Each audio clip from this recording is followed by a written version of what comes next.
Magandang umaga sa inyo. Naku, ito. May mga araw talaga tiyatamot ako magsuklay. Kanina pa uli-uli, pero hindi suklay. At tingin nyo, ang papakana dito. Oh, piniluluto din. Ayan yung bagoong alamang. Ayan, di matagal na naka-stack sa ref. Yung aming alamang na yan. Ayan, oh. Oh, ngayon, may tira din kami dun taba. Sa nilagang baboy. Eh di, hindi kinain ng mga bata yung part na mataba. At tinapyas.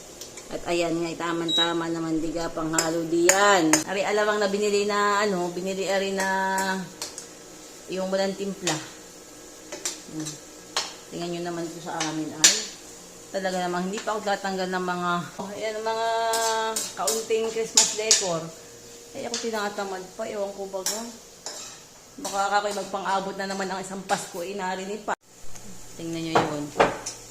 Kinakain yung mga tira-tira daw namin kahapon. Alam nyo kung ano, kinain na. Ay, arilay kanya na. Yan o. Laman ang tira at yung taba ay di inihalo nga doon sa alamang. Tapos for today, ayan, itlog. Isang bandehadong itlog. Bumawas ako dun sa kanyang nilaga. Yung akin. Ayoko kasi ng, actually, alam niyo naman ako, mas fan ako dun sa ito. May time na lang gusto ko may sabaw. May time. Alam na kunyari, yung mga pata, yan, masarap yung may sabaw, di ba? At hindi masaraduhan. Ayan. Alam niyo itong aming air fryer. Ito ay, ano na to? 19 kupong-kupong pa. Basta ano mga naunang lumabas ang air fryer noon, nung mga unang panahon pa. Yan. Kaya tingnan nyo naman, ayan, may mga tape na, may bolt na, may tornilyo na, marami nang pinagdaanan siya, pero ilang taon na to, hindi lang 5 taon, basta, mga panahon pa na lumabas yung mga air fryer, araw pa. Gusto kasi prito, yung aking prito, yung kanya, inubos siya na yung kanyang sinigang. Ngayon, may gagawin ako kasi, ayan, dito sa bread maker. Ayan meron ako ditong 6 eggs. Lagyan lang natin ng salt. Hindi tayo gagamit ngayon ng ng coconut flour. Wala. Nakikita nyo ba? Hindi nakikita eh. Ayan. Lagyan natin ng kaunting salt. Tapos, cheese. At sabay-sabayan natin ang pag-mix. Lagi naman ako laging gusto ay shortcut.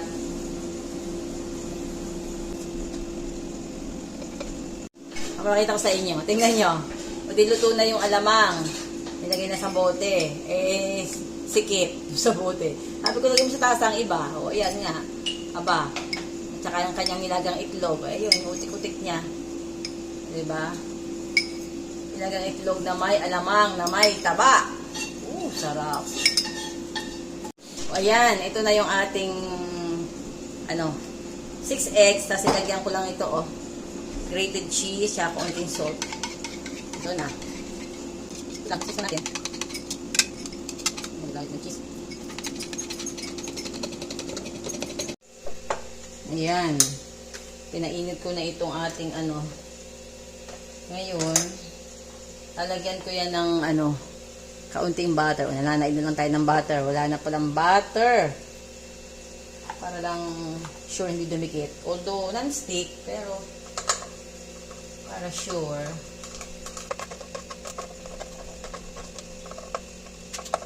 Ayan. Dahil dito naman yung ating mahal na asawa, ay siya na ang pinaglagay ko para siguradong walang kalat. At sabi ko nga sa inyo, ako may problema, may issue sa mga Hindi ba sa gitna lang? Kasi gaganon pa nga yan. Ha? Okay, sa manipis lang. Pero ayoko lang ganyan kanipisan. Hindi, kakapal pa yan, naangat pa yan. Pagka Hindi lang angat kasi wala yung powder. Aangat yan dahil ng itlog. Ay, Hindi.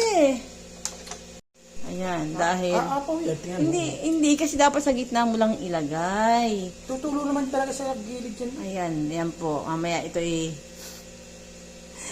Mga apaw mga away pa mag-asawa dahil sa pagluluto ng waffle. Ay sabi ko, sobrang manipis yung nilagay niya kasi dati nagawa na namin yan na hindi enough doon sa butas-butas. Yung kasi ginagawa namin dati, mas may coconut flour siya, kaya hindi siya kumakalat ng gano'n. Nakaumpok lang sa gitna. So, okay lang yon. Sa gitna mo lang siya ilalagay. Then, pag isnerado mo yung takip, pusa na siyang magpa-flatten. Ito kasi, maliquid. Kasi nga, wala ako nilagay na flour, di ba? So, ang mangyayari ito mamaya, hindi ito formed na talagang shape. Ako sa gilid dyan mamaya, tingnan mo. Actually, hindi ko ito ilalahat. Kasi, masusuko ito mamaya. Dahil ang aming niluluto pa doon ay yung may beef giniling. So, plano ko, yung beef giniling, yung gagawin kong palaman dito mamaya sa aking next batch. So, tama na siguro yung isang salang na yun. Kasi hindi man yata kakain ito ang aking kasama. At busog na rin siya doon sa itlog at saka doon sa tirang nilaga. Yan, sumisipon na. So, ito, ilagay muna natin sa rest. Tingnan natin. Ayun, Ayan. Kaso, gusto ko siya ay ma-crispy. Ay, ibalik muna natin. Ayun, may mga part na walang, may guwang. Butas-butas talaga, Habang hinihintay ko pa na mag-toast yung aking waffle, ay magtimpla muna tayo ng kape. Kaunti lang kape ko ngayon, kalahati. Dahil meron pa ako doon na nasa freezer, yung iced coffee. Nilimit ko kasi sa 1 cup lang ako a day. Ay, may brown na pero parang gusto ko pa. Yan, tama na nga yan. Ito na. Yun, manipis talaga. Kasi nga, ayaw kasing kapalan ng daddy ng lagay. Mag-aawas daw sa gilid. Eh, sabi ko naman, hindi man totally siya mag-aawas. Malabnaw kasi kaya pagka binamihan mo, ako talaga sa gilid. Ay, oo nga, kaya Kaya lang. ako maglinis doon sa may gilid. O, ayan na po. Yung ating waffle. Pwede naman May kaunti. Ito, kinuha ko doon sa kalahati nung kinakain niyang, di ba, nilaga. Nagluluto pa ng giniling. Puro itlog tayo. Itlog for today's video. Meron tayong black coffee. Alam niyo ba't ako hindi ko mahawakan ng cellphone? Mailapit sa lamesa, nakasaksak, nakacharge. So, yan, habang ginagamit yung maling-mali, ginagamit na nakacharge. So, ayan, ang aking kasalo sana ay tapos na. Habang luluto siya, ay kumakain na siya. Ito na yung niluto niya, na, ito, alamang na maraming taba. Ay, gusto ko. Alam mo kung anong type kong gawin? Ang gagawin ko, alamang sa sunny side up egg. Why not? Highly nutritious pa rin ang pagkain niya kasi itlog, karne. Diba?